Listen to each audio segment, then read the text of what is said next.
हाँ नीलेश भाई, मैं पिछले हफ्ते प्रशांत जैन जी का इंटरव्यू करके आया था। उन्होंने एक बहुत इंटरेस्टिंग बात बोली थी। अब थोड़ी मैं मार्केट की बात कर रहा हूँ बजट के बजाय, कि लास्ट ईयर एफआईएस ने काफ़ी बेचा लेकिन डीआईएस ने ज़बरदस्त खरीदारी की।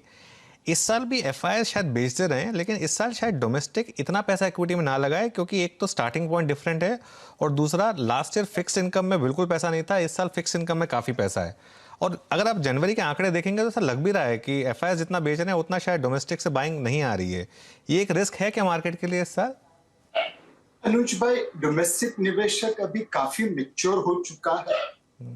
बढ़ती हुई मार्केट में जनरली मैंने देखा है पिछले 2 साल से एसआईपी माइनस रिडम्पशन आता है और गिरती हुई मार्केट में एसआईपी प्लस सब्सक्रिप्शन आता है। अगर मार्केट यहां से 10-15% नीचे गिरता है तो मैं यकीनन कह सकता हूं कि डोमेस्टिक इन्वेस्टर्स काफी पैसा लेके आएंगे। अगर यहां से मार्केट 10-15% ऊपर जाता है तो शायद डोमेस्टिक निवेशकों का जो फ्लो है वो थोड़ा टिमिड रहेगा। बट मेरे हिसाब से एफपीआई भी समझदार हो चुके हैं, वह भी गिरती हुई मार्केट में कम बेचेंगे, शायद खरीदारी करेंगे।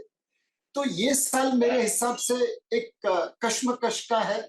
शॉर्ट टर्म वैल्यूएशन पे बिकवाली होगी, लॉन्ग टर्म ग्रोथ पोटेंशियल पे खरीदारी होगी और इसीलिए ये साल बाई ऑन डिप्स मार्केट रहेगा, जिसका फायदा डोमेस्टिक इन्वेस्टर्स और ग्लोबल इन्वेस्टर्स दोनों उठाने की कोशिश करेंगे। अगर किसी कारणवश मार्केट में करेक्शन आता है तो फ्लो बढ़ेगा और अगर मार्केट यही लेवल पे ट्रेड करता रहा तो शायद फ्लो उतना नहीं आएगा। जी हाँ, जी हाँ। और इनफैक्ट आपको याद होगा कि नीलेश जी से जब हमारी लास्ट बातचीत हुई थी तो उन्होंने बिल्कुल स्पष्ट कहा था कि रिटर्न्स की एक्सपेक्टेशन इस बार थोड़ी मॉडरेट रखिए। आपको डिप्स को बाय करना पड़ेगा, तभी अच्छे स्विंग जनरेट मिलेंगे, रिवॉर्ड तभी मिलेगा।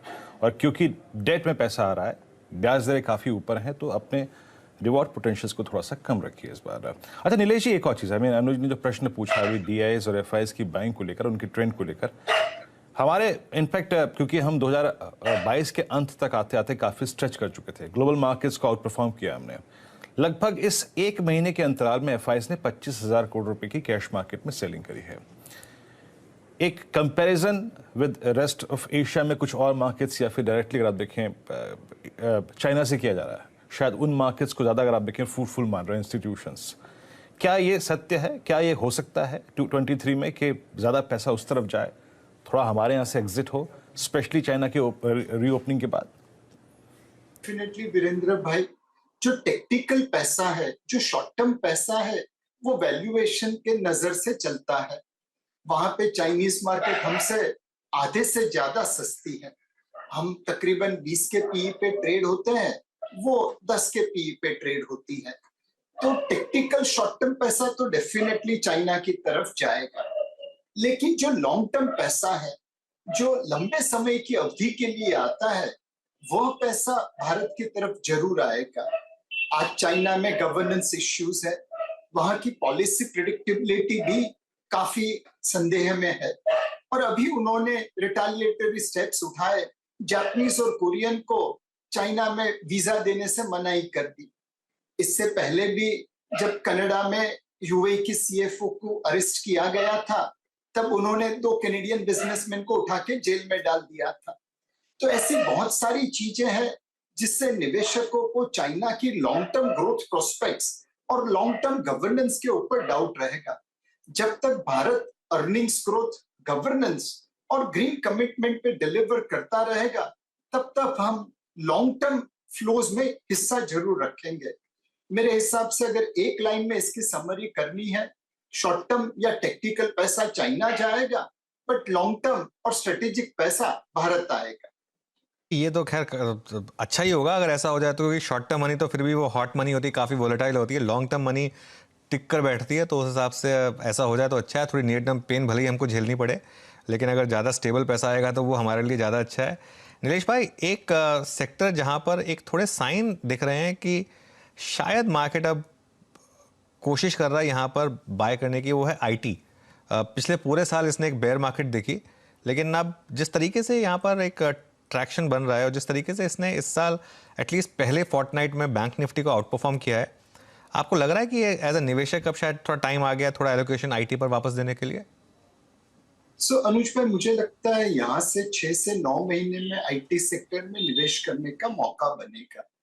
शायद अभी भी थोड़ा अंडर परफॉर्मेंस आईटी सेक्टर में है, बिकॉज जो नतीजे आए हैं कुछ मार्केट की धारणा के अनुसार है, कुछ मार्केट की धारणा से थोड़े कम है। दूसरी एक चीज है कि आईटी क्षेत्र को चलने के लिए नास्डैक का इंजन चलना जरूरी है। आज नास्डैक अभी भी सेटल नहीं हुआ है। उनकी एक नजर फेड के पिवोट के ऊपर है। फेड कब पलटी मारेगा और ब्याज की दरें बढ़ाते बढ़ाते कम करेगा। मार्केट की उम्मीद है कि इस साल के अंत तक फेड रेट काटना चालू करेगा, लेकिन फेड यही कोशिश करेगा कि मार्केट उसे फ्रंट रन नहीं करे, तो वो बोलेंगे कुछ और करेंगे कुछ। इस माहौल में नास्डैक बॉटम आउट नहीं होगा, और जब तक नास्डैक बॉटम आउट नहीं होगा तब तक भारत के आईटी क्षेत्र में भी वॉलेटिलिटी बनी रहेगी। तो मेरे हिसाब से आप एक प्राइस पकड़ लीजिए, और उस प्राइस पे अगर आईटी स्टॉक्स आते हैं तो धीरे धीरे लेते रहिए। एक साथ लेने की जरूरत नहीं है। अभी भी आपके पास मेरे हिसाब से 3 से 6 महीने का समय है आईटी क्षेत्र में एवरेज करने का।